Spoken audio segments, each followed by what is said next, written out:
भारत जोड़ो न्याय यात्रा को शुरू करने का क्या ये सही समय था या नहीं? क्या राम मंदिर की प्राण प्रतिष्ठा के बीच राहुल गांधी अपनी इस यात्रा का ऑब्जेक्टिव जो है वो लोगों तक पहुंचा पाएंगे? इस पर बात करेंगे इस वीडियो में। इसके साथ ही साथ हम ये भी जानेंगे कि क्यों विपक्षी पार्टियां इस यात्रा में इतनी दिलचस्पी नहीं दिखा रही हैं। तो हेलो, मैं हूं स्वर्ण और आप देख रहे हैं स्विच। भारत जोड़ो न्याय यात्रा की शुरुआत 14 जनवरी से हुई, जो 20 मार्च को खत्म होगी। वहीं दूसरी तरफ 22 जनवरी को राम मंदिर की प्राण प्रतिष्ठा होने वाली है। ऐसे में सबसे बड़ा सवाल यहाँ पर यह आता है कि क्या राहुल गांधी ने ये यात्रा सही समय में शुरू किया है?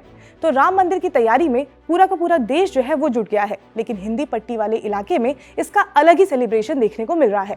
अब आप सोच रहे होंगे कि ये हिंदी पट्टी इलाका कौन सा होता है? तो बिहार, उत्तर प्रदेश, मध्य प्रदेश, छत्तीसगढ़, राजस्थान, झारखंड, इन सबको हिंदी बेल्ट बोला जाता है।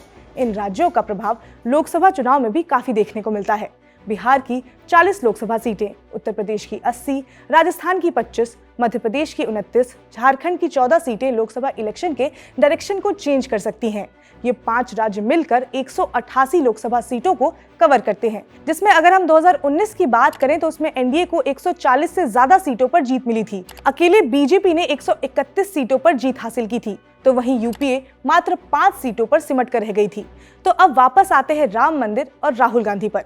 तो ऐसे टाइम में जब बीजेपी राम मंदिर के इनॉग्रेशन के जरिए लोगों को अपने साथ कनेक्ट कर रही है, उस time Rahul Gandhi north east से यात्रा निकाल रहे हैं। राहुल गांधी की ये यात्रा 15 राज्यों से गुजरेगी और हिंदी बेल्ट में राहुल गांधी राम मंदिर के इनॉग्रेशन के बाद ही आएंगे।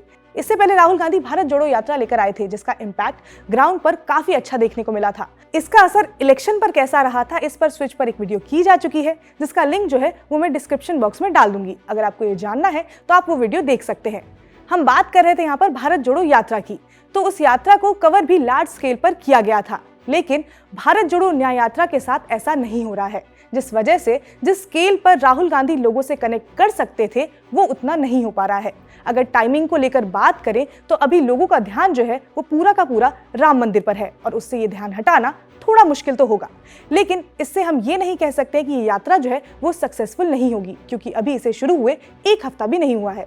अब बात करते हैं विपक्षी पार्टियों की। तो 28 नॉन बीजेपी पार्टियों ने मिलकर इंडिया अलायंस बनाया था। इस यात्रा को शुरू करने से पहले इस गठबंधन की वर्चुअल मीटिंग भी हुई थी, लेकिन उसके बाद भी गठबंधन के बड़े नेताओं की कुछ खास रुचि इस यात्रा में दिखाई नहीं दी। अगर हम पिछली भारत जोड़ो यात्रा की बात करें तो उसमें हमने देखा था कि कैसे विपक्षी पार्टियों के नेताओं ने बढ़ चढ़कर हिस्सा लिया था। 27 जनवरी को ये यात्रा जो है वो वेस्ट बंगाल पहुंच जाएगी, लेकिन टीएमसी ने इस यात्रा में शामिल होने से मना कर दिया है। वहीं मीडिया से बात करते हुए अखिलेश यादव ने भी डायरेक्टली तो नहीं पर इनडायरेक्टली ये बता दिया है कि इस यात्रा में उनकी कुछ खास रुचि नहीं है। तो ये तो क्लियर दिख रहा है कि विपक्षी पार्टियां जो है वो अपने आप को इस यात्रा से दूर कर रही हैं। वो बात अलग है कि इसका मैसेज जो है वो जनता पर सही नहीं जाएगा। इंडिया जब बनी थी तब विपक्षी पार्टियों ने कहा था कि वो साथ मिलकर चुनाव लड़ेंगे और साथ मिलकर ही बीजेपी के अगेंस्ट खड़े होंगे, लेकिन चुनाव में अब 4 महीने से भी कम का समय बचा हुआ है और ये पार्टियां एक साथ नहीं जुट पा रही हैं। तो भारत जोड़ो यात्रा को चुनाव से कुछ महीने पहले शुरू करने का जो फायदा है वो कांग्रेस को मिल सकता है, लेकिन अभी का जो समय है वो शायद ठीक नहीं है और ये बात इस यात्रा की भीड़ से देखी जा सकती है और ये बात उससे साबित होता है। अब रही बात विपक्ष की, तो उस पर अभी कुछ भी बोलना जल्दबाजी हो जाएगा, क्योंकि अभी तक सभी विपक्षी पार्टियों के नेताओं ने अपनी बात सामने आकर नहीं रखी है। लेकिन जिस तरह से ये सब कुछ आगे बढ़ रहा है उससे एक बात तो साफ है कि इसमें पूरा का पूरा इंडिया जो है वो एक साथ नहीं होने वाला है। तो आई होप अब आपको ये बात समझ में आ गई होगी कि राहुल गांधी ने जो ये यात्रा शुरू की है, क्या उसको शुरू करने का ये सही समय था या नहीं। अब अगर आपको ये वीडियो पसंद आई हो तो इसको लाइक करें, शेयर करें, सब्सक्राइब करें स्विच को।